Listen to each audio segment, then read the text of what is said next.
d'approche, ça se règle dans des compétitions électorales apaisées, sans pour autant que ce soit une lutte à mort entre un groupe contre un autre. Mais si on voit qu'il y a un clan qui est prêt à sacrifier toute une collectivité humaine pour assouvir sa volonté de pouvoir, il va de soi qu'il est de la responsabilité des hommes et des femmes conscients et qui doivent prendre la responsabilité de se dire qu'il faut qu'on arrête cette gouvernance. Oui, Alpha Condé, il y a eu une plainte qui avait été portée contre vous. La cour d'assises guinéenne vous a condamné pratiquement à perpétuité. Vous êtes pratiquement interdit de séjour en Guinée. Est-ce que vous ne pensez pas qu'aujourd'hui, que cette question est fondamentale, qu'il faut la régler? La question, va être réglée, mais je crois et je suis intimement convaincu qu'une condamnation par contumace à la réclusion criminelle à perpétuité, pour un homme politique, pour un homme engagé, ça fait partie du sacrifice qu'il faut assumer pour que demain, que le pays change. Il y a d'autres qui ont laissé leur vie. Moi, j'ai eu le privilège et la chance de vivre encore libre, de pouvoir m'exprimer, et c'est la raison pour laquelle je dois porter encore plus haut et plus fort et de manière beaucoup plus large la voix et le souhait d'une majorité qui n'a pas la possibilité et le privilège que j'ai aujourd'hui. Parce qu'on a vu les négociations qui ont été menées entre le pouvoir et l'opposition. Votre cas, en tant que premier vice-président de l'UFDG, n'a pas été évoqué. Ça aussi, c'est une carence, disons, manque de solidarité, disons, de la communauté des acteurs politiques. Mais vous savez, la Guinée a toujours vécu comme ça. Depuis 1958, chacun se dit, bon, si l'autre est arrêté, condamné, puisque je ne suis pas affecté, je ne suis pas concerné, c'est son problème. C'est comme ça que l'hydre de la dictature s'abat sur l'ensemble de la société. Aujourd'hui, c'est Bahouri, demain, c'est d'autres. Malheureusement, on n'a pas, pour certains acteurs politiques, ils n'ont pas tiré les leçons de l'histoire de la Guinée, l'histoire des dictatures qui se sont succédées. Parce que fondamentalement, si vous voulez arrêter un processus dictatorial, lorsque la liberté des uns est violée, il faut se lever et dire halt, parce que demain, ce sera votre tour. Mais malheureusement, ils n'ont pas compris ce message, mais la grande majorité de la population guinéenne a compris, et c'est ça qui me vaut le soutien et les encouragements des jeunes, des femmes et des militants, qu'ils soient de l'UFDG ou qu'ils soient des autres catégories de la population. On a vu la situation malienne, ce qui s'est passé, même si les contextes ne sont pas les mêmes, les réalités ne sont pas les mêmes. Aujourd'hui, le Mali semble se réconcilier avec lui-même, même s'il y a des choses qu'il faut régler après. Est-ce que la Guinée ne pourrait pas faire l'économie justement de ces situations qui peuvent amener très loin? Non, je suis d'accord. J'en profite pour souhaiter bonne chance au Mali et à la société malienne. Je suis sûr que la Guinée aussi, nécessairement et impérativement, doit s'engager dans cette voie, parce que c'est la voie qui peut amener la paix sociale, qui peut amener la réconciliation et qui peut permettre aux populations guinéennes, qu'elles soient à l'intérieur du pays et à l'extérieur, d'être fières d'être guinéennes. Mais qu'est-ce qu'il faut faire aujourd'hui justement pour que la Guinée reparte du bon pied?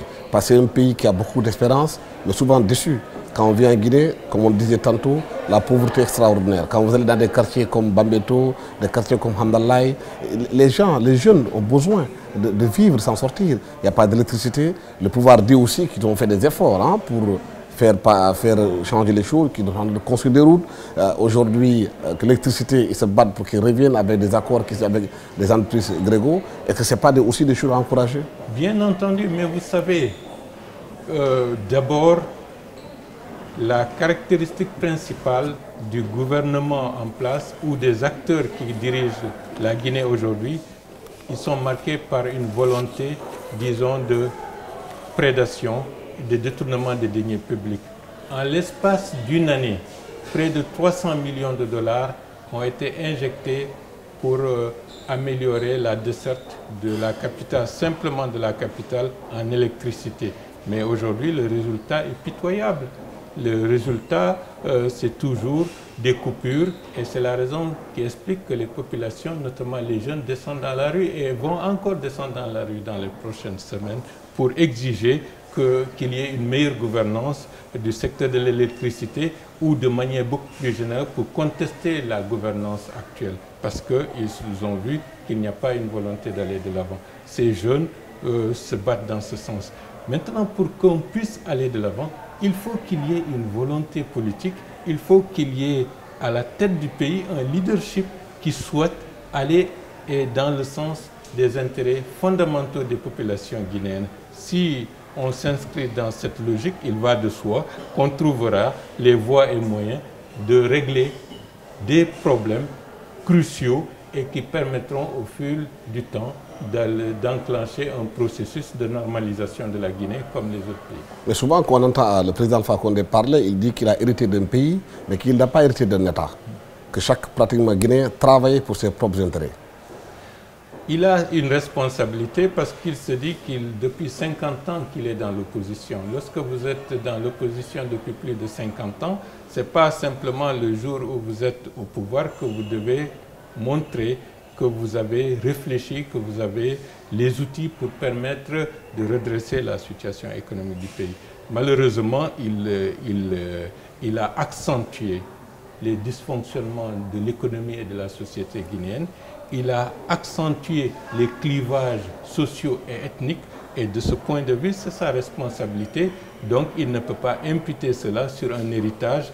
Il y a certes un héritage par rapport à l'état de délabrement général, mais la situation, la transition lui a permis d'avoir les moyens institutionnels et politiques de permettre à la Guinée de sortir de cette instabilité chronique. Malheureusement, il n'est pas allé dans Mais souvent, il donne l'exemple de la caisse centrale en Guinée en disant qu'il y avait plusieurs caisses qui étaient en Guinée.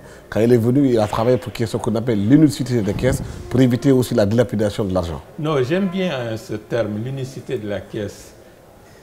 En fin de compte, qu'est-ce qu'il a fait?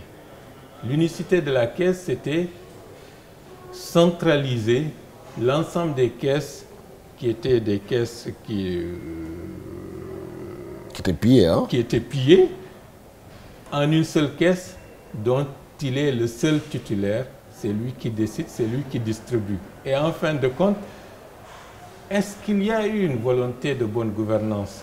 On peut lui poser la question, où sont les 700 millions de dollars qu'en avril 2011, Rio Tinto, la compagnie minière, a donné à la Guinée dans le cadre d'accords qui ne sont pas encore explicités de manière claire et nette à l'ensemble de la communauté nationale? Où sont les 150 millions de dollars qu'il a reçus de l'Angola et d'autres sommes faramineuses qui lui ont permis en moins d'un an de mobiliser plus d'1 milliard de dollars.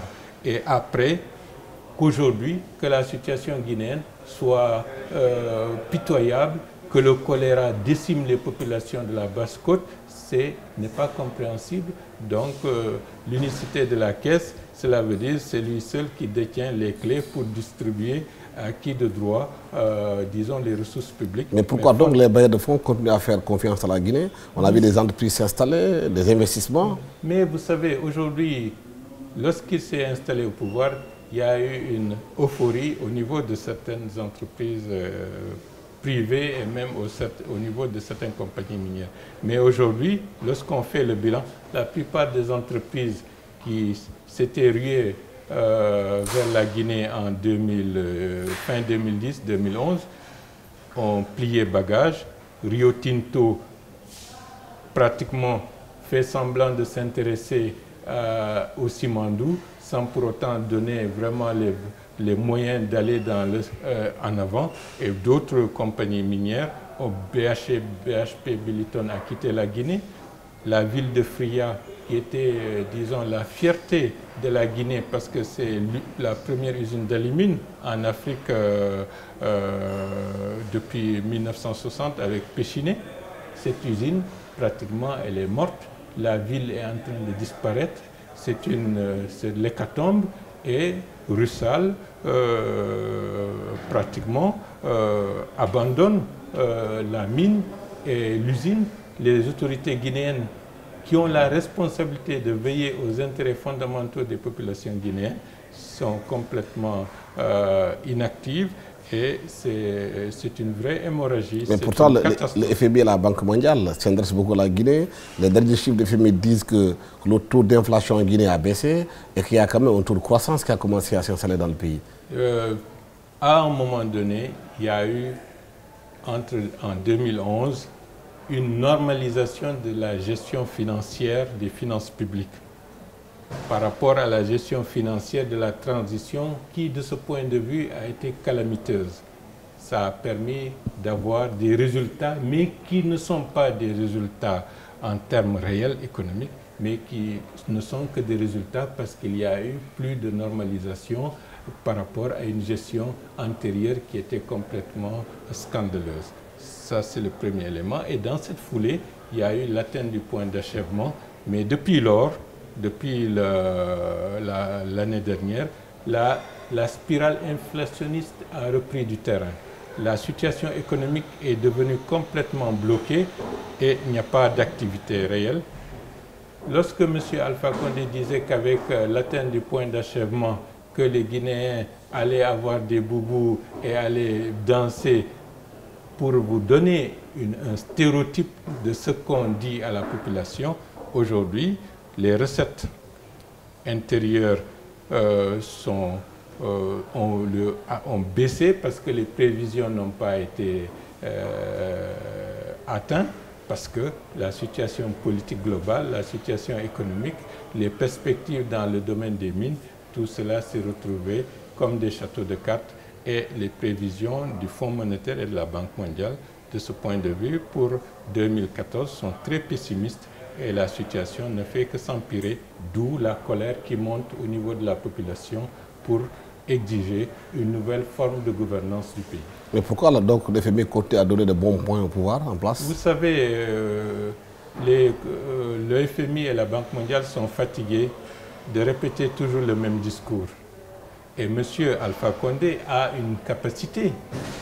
Il a un lobby extrêmement actif à travers ses amis, Tony Blair, Kouchner, Soros, qui font sa publicité, mais la réalité, la violation des droits de l'homme, les massacres des populations sont là pour dire que ce que certains présentent comme étant un beau miroir, la réalité d'aujourd'hui de la Guinée est inquiétante et catastrophique. Vous ne pensez pas que la Guinée aujourd'hui, avec les FMI et la Banque mondiale qui sont présentes là-bas, qui disent tout le temps que les résultats économiques commencent à se faire sentir, est-ce qu'il ne faudrait pas aujourd'hui justement se poser des questions? Non, je pense qu'il y a une certaine forme de, j'allais dire, de banalisation ou de complaisance vis-à-vis de certains types de gestion en Afrique.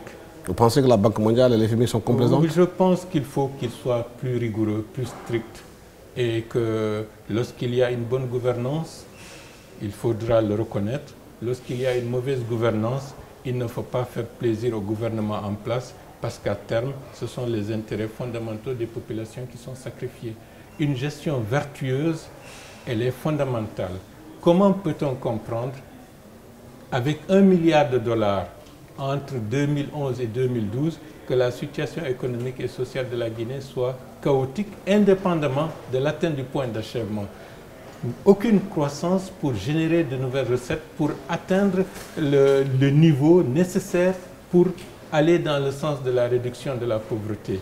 La communauté internationale a facilité les choses à M. Alpha Condé, mais M. Alpha Condé n'a pas donné les chances à la Guinée et aux Guinéens de bénéficier soit de l'atteinte du point d'achèvement, de la signature du 10e FED et d'institutions qui permettraient, disons, de renouer avec une gouvernance relativement normale et démocratique. Mais si le tableau que vous plaignez est aussi noir, comme vous le dites, pourquoi M. Alpha Condé, le pouvoir guinéen, est invité à des grands forums internationaux, au sommet du G8, à Londres, et dans les sommets où il y a les grands mondes, où la bonne gouvernance quand même est érigée en règle de gestion? Vous savez, il y a ce qui est dit, mais il y a des intérêts qui gouvernent le monde, et certains intérêts sont relativement puissants et qui épaule M. Alpha Condé dans sa stratégie de duperie pour aller parler à Londres de bonne gouvernance, alors qu'on pourrait se poser la question, 700 millions de dollars de Rio Tinto, à quoi cela a servi? Les accords avec les compagnies minières sont toujours renégociés. Pour quelles raisons? Les 300 millions de dollars injectés dans le secteur de l'énergie uniquement pour Conakry, à quoi cela a servi? Tout cela mérite du respect et mérite que l'opinion guinéenne soit respectée par tous les acteurs, parce que de ce point de vue, ceux qui donnent de bons résultats à M. Alpha Condé dans ce cadre sont en train de développer une culture d'impunité, une culture de médiocrité qui n'amène pas les dirigeants à se dire qu'il faut avoir une gestion virtueuse des affaires du pays. Et de ce point de vue, c'est l'avenir de toute une collectivité humaine qui est mise en danger, et c'est l'avenir de la paix et de la stabilité de toute une région du monde qui est en péril, parce que simplement, certains n'ont pas voulu, par complaisance, dire à un certain moment, halte, la situation de ce pays est dramatique, la gestion est calamiteuse, il faut arrêter cela, et il faut que l'opinion nationale soit alertée pour savoir que ces dirigeants ne vont pas dans le sens d'une dynamique vertueuse, allant dans le sens des intérêts. Est-ce que ce n'est pas une raison de plus que vous participiez aux élections législatives? Parce que toutes ces questions que vous posez, vous pouvez les exposer dans le cadre d'une assemblée nationale. Vous posez les questions de transparence, de bonne gouvernance, au pouvoir en place, avec le soutien des populations. Bien entendu, il aurait été souhaitable que cela puisse être possible. Mais la mauvaise gouvernance, elle n'est pas simplement économique, elle est politique et institutionnelle. Le non-respect des lois, le non-respect du cadre réglementaire de l'organisation des élections, l'utilisation de la violence et des tueries pour imposer sa volonté à l'ensemble, l'intimidation, il va de soi que dans ce cadre, des élections ne reflèteront pas une volonté majoritaire, mais ce sera simplement une chambre d'enregistrement qu'on est en train de mettre en place. Mais en Afrique du Sud, Nelson Mandela a connu cette situation-là beaucoup plus dramatique, 26 ans de prison, mais il a eu l'intelligence politique d'aller et de se combattre pour se mettre en place au nouveau système, changer les choses de l'intérieur. Il y a une chose qui est fondamentale dans un pays. Il faut que l'élite ou les élites aient un socle commun, une référence commune. La faillite de l'apartheid a amené la fin, disons, de la discrimination raciale et la nécessité de rénover et de remobiliser l'économie sud-africaine sont allés de pair avec une redistribution. Mais cela a été à une suite de compromis, bien entendu. d'échanges. Dans ce cadre, l'État guinéen, c'est un système étatique néopatrimonial et prédateur qui a atteint ses limites. Il n'y a pas une volonté de la part des dirigeants actuels d'aller au fond des choses. Ils veulent se maintenir dans le cadre de ce système prédateur et néopatrimonial, ce qui fait qu'ils font la même chose que leurs prédécesseurs, et il y a une continuité en la matière. C'est la raison pour laquelle les populations vont se soulèvent pour exiger des changements fondamentaux. Et l'opposition dans tout ça, si le système perdure, c'est parce qu'aussi elle est complice de la situation. Bien entendu, ce qui fait la complexité et le drame de la situation guinéenne, c'est que les oppositions, parce qu'il y en a plusieurs, et le pouvoir sont tellement imbriqués que fondamentalement, le système, dans une certaine mesure, n'est pas remis en cause. Et c'est la raison pour laquelle que depuis maintenant 10 ans, 2005, 2006, 2007, 2008, 2009, la Guinée vit à des rythmes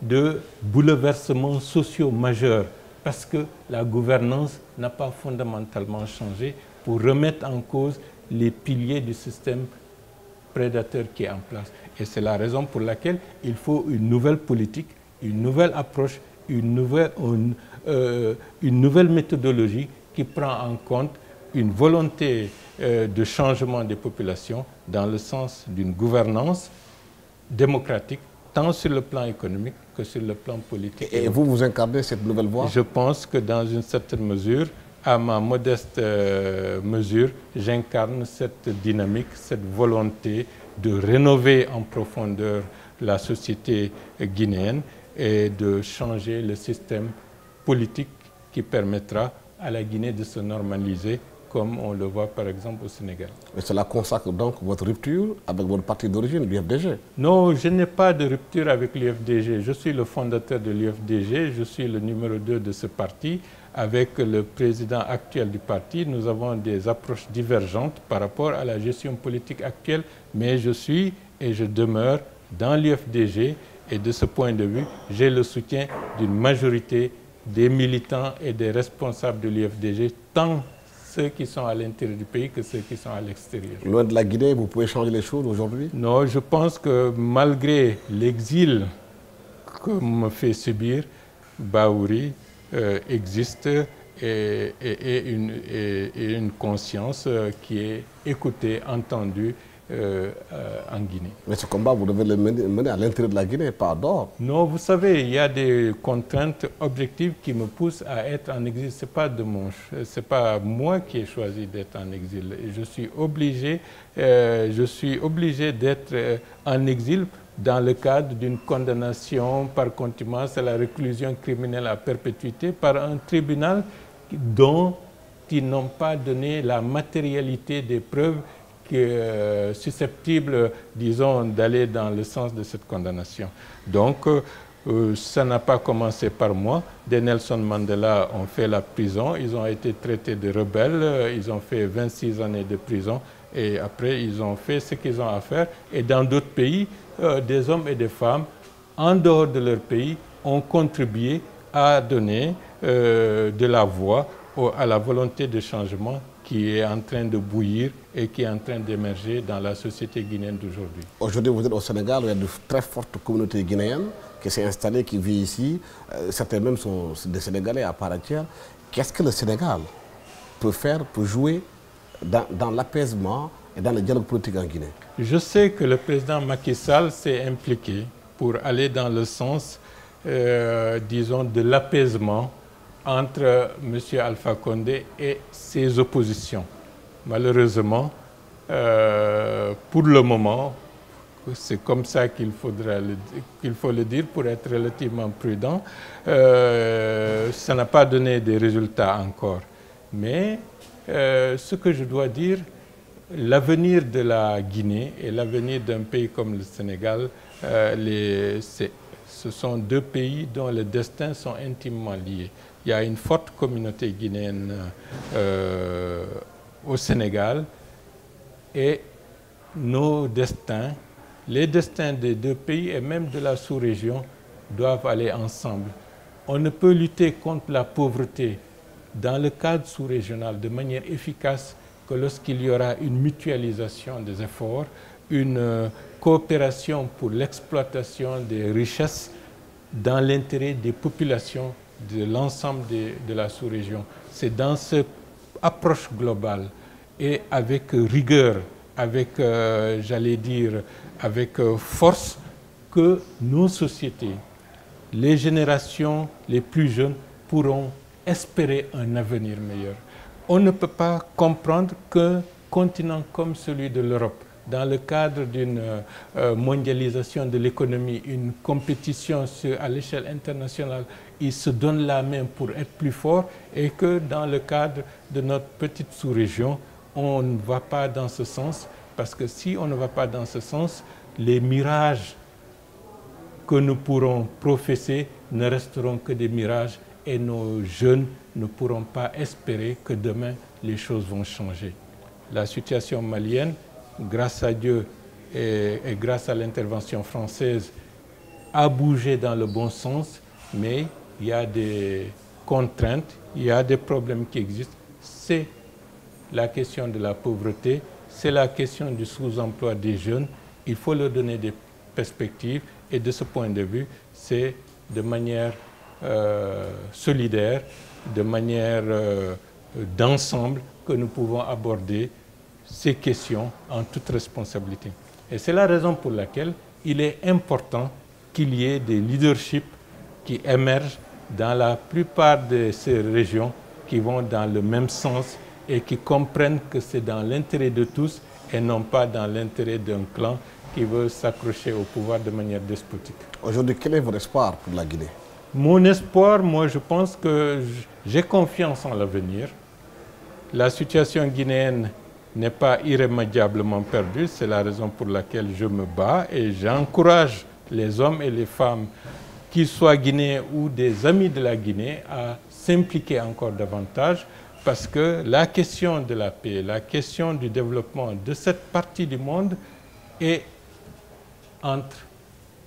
pas totalement entre les mains des Guinéens, mais la Guinée doit jouer un rôle majeur pour que cette partie du monde puisse espérer un avenir meilleur. Et c'est notre responsabilité en tant que Guinée d'assumer nos responsabilités vis-à-vis de nos pays et d'avoir, d'assumer cette responsabilité vis-à-vis des autres pays africains. Et de ce point de vue, nous demandons le concours et le soutien des autres frères et amis de la sous-région, parce que nos destins sont communs. Mais tout cela ne peut se faire que dans le cadre d'un dialogue. Aujourd'hui, si le pouvoir vous tend la main pour un dialogue sincère, vous l'accepteriez? D'un dialogue sincère, il va de soi qu'il est nécessaire de l'envisager avec responsabilité et avec honnêteté. Dans un dialogue réellement sincère, pas une opération politicienne pour essayer de gagner du temps ou de leurrer les populations. Bien entendu, un responsable politique ne peut jamais rejeter d'un revers de la main un dialogue sincère. Il faut de toutes les façons, à un moment donné, savoir à quel moment faut-il aller dans ce sens, tout en étant intransigeant par rapport au respect de choses qui sont communes, qui devraient être communes à tout le monde. Le respect de la Constitution, le respect de la loi, l'affirmation des principes et la consécration de certaines valeurs comme les droits de l'homme, comme le respect des identités culturelles et sociales de l'ensemble des populations d'un pays. Bahouri, merci d'avoir été avec nous. Je rappelle que Bahouri est le premier vice-président de l'UFDG, l'Union des forces démocratiques de la Guinée. Merci à toute l'équipe technique qui nous va accompagner pour la réalisation de cette émission. Merci à tous les amis guinéens qui nous suivent sur la TFM. Vous pouvez retrouver cette émission sur le site de la TFM, www.gfm.sn. Merci. Bonsoir. Merci. Merci.